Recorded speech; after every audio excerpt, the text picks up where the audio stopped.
So I want to tell you about a story of one of my most interesting talks that I delivered. I was invited to Aditya Birla Ultratech to speak about communication and more accurately to teach communication to a group of 80 people who were all managerial level candidates who had come from all across India, and we were conducting these communication workshops. I have this structure to my talks, or before I deliver the talks, that I try to understand who my audience is. So naturally, I spoke to the HR and I asked, so what is the demographics of my audience? Who's going to be attending this? And I found out that my audience was going to be made up of about 70 to 80 men aged 35 and plus who had a minimum of 15 years of experience working in the industry.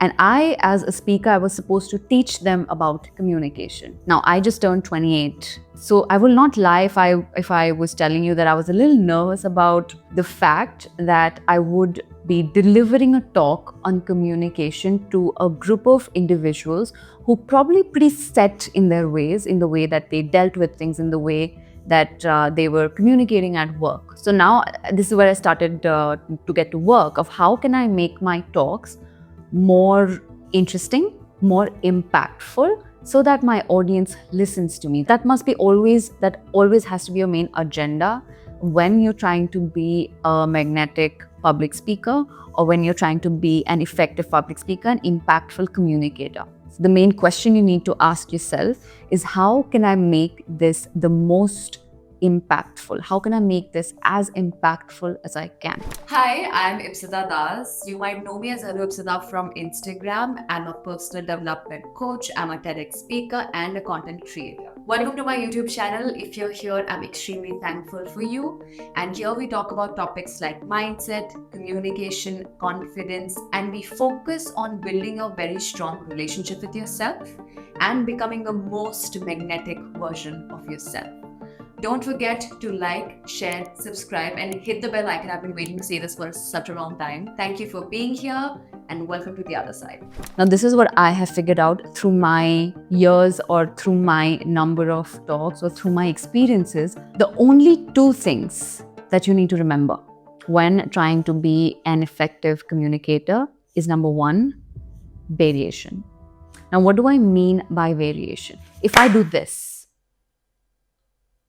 right, there's a surprise element to it. Whenever there's a surprise element to something, it naturally catches your attention. There could be times when somebody's just like rambling about certain things, like, for example, like I am right now.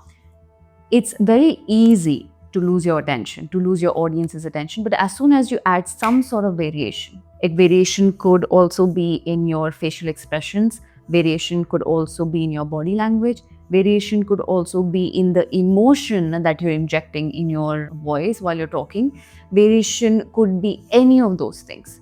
Variation is a surprise element or variety. When you add variety to your speech, or when you add variety to what you're saying, it naturally is much better at keeping your audience's attention, right? So for example, right now, the way that I'm injecting variation is by using my hands, by switching my facial expressions from an expression that's a little bit serious to something that's a little bit more smiley, to something that's a little bit more happy. I'm also using my eyes in different ways. You will see that there are a lot of elements that are going on here, and that could also mean the way that you're dressed up for the event. That could also mean the way that you're dressed up while you're speaking.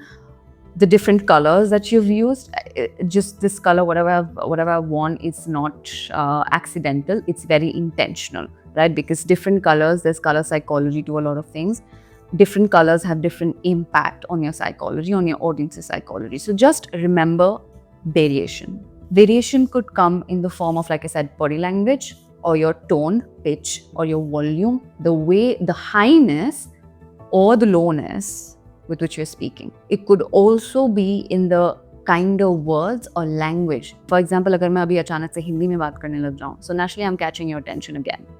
I'm bringing you back. If you were like drifting a little bit, I'm bringing you back to this moment. The way that I'm using my hands to catch your attention, that's variation.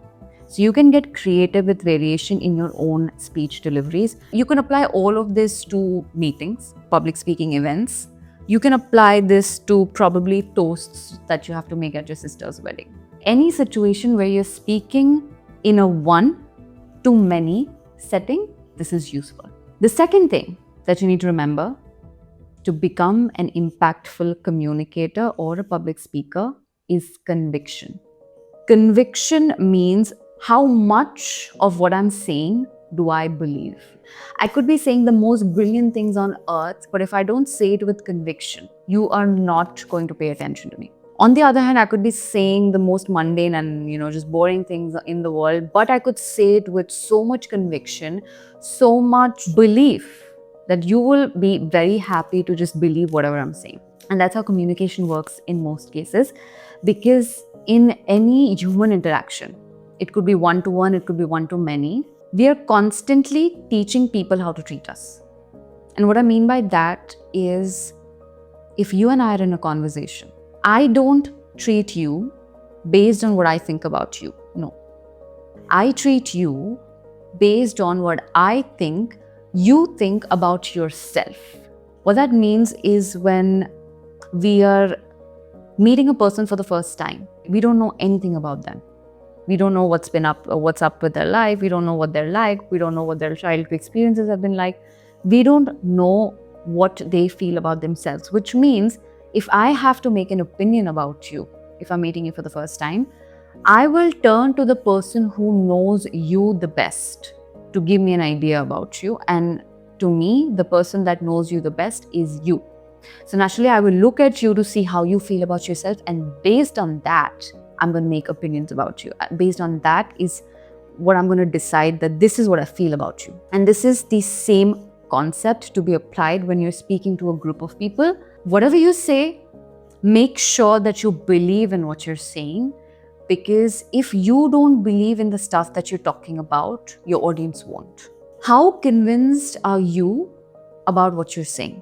And the last thing that I want to tell you, this is a bonus tip.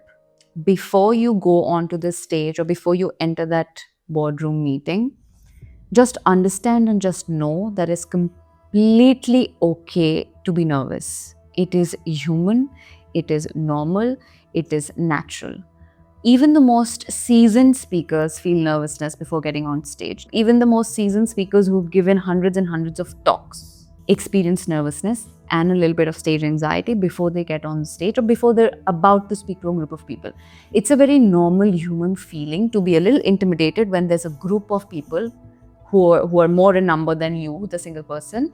It's very natural for you to feel that. So the moment that you accept that this is normal, this is human, the moment that you humanize it, your anxiety drops significantly down. And this is something that you have to remember. At the same time, always remember to keep your focus on your audience. Do not go into the speech or do not go into the boardroom or do not go into the meeting room thinking about how can I look smart or how am I being perceived or what can I get out of this. Rather, switch your lens from this to this. What does my audience need from me? Because the moment that something else becomes bigger than I am, my anxiety goes down, because the more self-conscious you are, the more anxious you are. And the less self-conscious you are, the more you're focused on the other person or these people and what they need from you, the better you do your job. So these are my top 2 secrets and tips that I have accumulated over time through my own experiences on how to become a magnetic public speaker, a magnetic communicator. This has helped me and this has helped many of my clients to deliver so many impactful speeches and pitches and talks. Put down any questions you might have in the comments below and I'll see you in the next video.